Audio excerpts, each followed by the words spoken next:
सांप और खरगोश की कहानी। एक घने जंगल में तरह तरह के जानवर रहते थे। ऊंचे ऊंचे पेड़ों की छांव, कल कल बहती नदी और फूलों की खुशबू से भरा वह जंगल हमेशा जीवंत रहता था। उसी जंगल में एक छोटा सा, तेज तर्रार और चंचल खरगोश रहता था। उसका नाम था चिंटू। चिंटू अपनी फुर्ती और चतुराई के लिए जाना जाता था, लेकिन कई बार वह इतने उत्साह में आ जाता कि बिना सोचे समझे काम कर बैठता। उसी जंगल में एक बूढ़ा मगर बेहद चालाक सांप भी रहता था, कालिया। कालिया धीरे धीरे चलने वाला, लेकिन बेहद धैर्यवान और धूर्त था। जंगल के कई जानवर उससे डरते थे और वह भी इसी डर का फायदा उठाता था। एक दिन गर्मी बहुत तेज थी। सूरज ऊपर से आग बरसा रहा था और ज्यादातर जानवर अपने बिलों या पेड़ों की छांव में आराम कर रहे थे। चिंटू भी अपने बिल से बाहर नहीं निकल रहा था। लेकिन जैसे ही शाम हुई और ठंडी हवा बहने लगी, वह खुशी खुशी कूदता फांदता बाहर निकला। वह जंगल में दौड़ता हुआ नई नई जगह खोज रहा था। अचानक उसकी नजर एक बड़े पत्थर के नीचे चमकती किसी चीज पर पड़ी। उसे लगा कि शायद वहां कोई खजाना छिपा हो। उत्साहित होकर वह पत्थर के पास गया और उसे हटाने की कोशिश करने लगा। लेकिन जैसे ही उसने पत्थर हटाया, वहां से एक फुफकार की आवाज आई, स। चिंटू डर के मारे पीछे उछल पड़ा। सामने वही बूढ़ा सांप कालिया बैठा था, जो पत्थर की ठंडी जगह में आराम कर रहा था। कालिया ने अपनी लाल चमकती आंखों से चिंटू को घूरते हुए कहा, कौन है जो मेरे आराम में खलल डालने की हिम्मत कर रहा है? चिंटू कांपते हुए बोला, मैं बस देख रहा था कि यहाँ क्या है। मेरा इरादा आपको परेशान करने का नहीं था। कालिया ने चालाकी से मुस्कुराते हुए कहा, अब जब तुमने मुझे परेशान किया है, तो इसकी कीमत चुकानी होगी।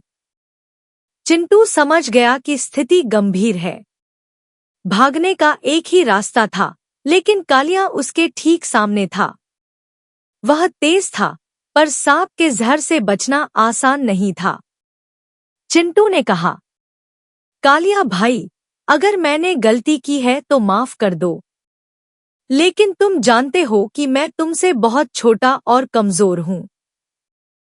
अगर तुम चाहो तो मैं तुम्हें कुछ बताऊं जो तुम्हारे लिए फायदेमंद हो सकता है। कालिया ने उत्सुक होकर पूछा, क्या बताओगे तुम? चिंटू ने तुरंत एक कहानी गढ़ी। जंगल के दूसरे कोने में एक बड़ी चट्टान के नीचे एक घोंसला है, जिसमें चूहे के कई बच्चे रहते हैं। अगर तुम चाहो, मैं तुम्हें वहां ले जाऊं। तुम्हें एक नहीं, कई शिकार मिल जाएंगे। कालिया की आंखों में लालच चमक उठा। उसने सोचा कि एक खरगोश छोड़कर कई चूहों का मिलना बेहतर सौदा है। लेकिन चिंटू इतना मासूम नहीं था। उसे पता था कि जिस चट्टान की वह बात कर रहा है, उसके पास ही गहरी खाई है। अगर वह कालिया को वहां ले जाए और सही समय पर छलांग लगा दे, तो वह बच सकता है। चिंटू आगे आगे चल रहा था और कालिया पीछे पीछे। रास्ता लंबा था और अंधेरा बढ़ रहा था। कालिया को यह थोड़ा अजीब लगा। उसने पूछा, रास्ता इतना लंबा क्यों है? क्या तुम मुझे धोखा दे रहे हो? चिंटू बोला, नहीं नहीं, बस थोड़ा ही आगे है। चिंटू जानता था कि उसे समय नहीं गंवाना चाहिए। उसने गति बढ़ा दी और चट्टान के पास पहुंच गया। वहां पहुंचते ही उसने कहा, कालिया भाई, देखो यह रही वह जगह। नीचे बहुत सारे चूहों के बिल हैं। कालिया झुककर नीचे देखने लगा। जैसे ही उसने झुककर देखा, उसी क्षण चिंटू ने अपनी पूरी ताकत लगाई, उछला और खाई के दूसरी तरफ पहुंच गया। कालिया समझ ही नहीं पाया कि क्या हुआ। उसका शरीर भारी था और वह इतनी बड़ी छलांग नहीं लगा सकता था।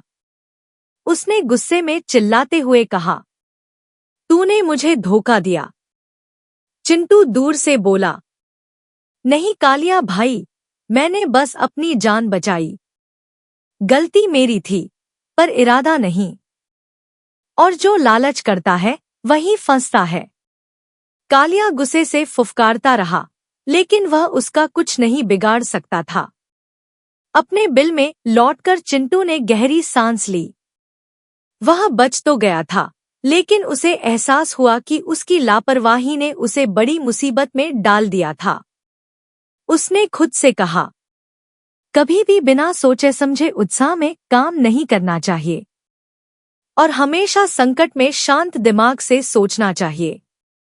उस दिन के बाद चिंटू और भी बुद्धिमान और सतर्क हो गया। कहानी की सीख, मोरल ऑफ द स्टोरी।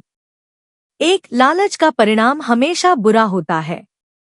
2. मुश्किल समय में घबराने से समस्याएं बढ़ती हैं। बुद्धिमानी और शांत दिमाग से सोचना ही सच्ची ताकत है। 3. कभी भी बिना सोचे समझे काम नहीं करना चाहिए।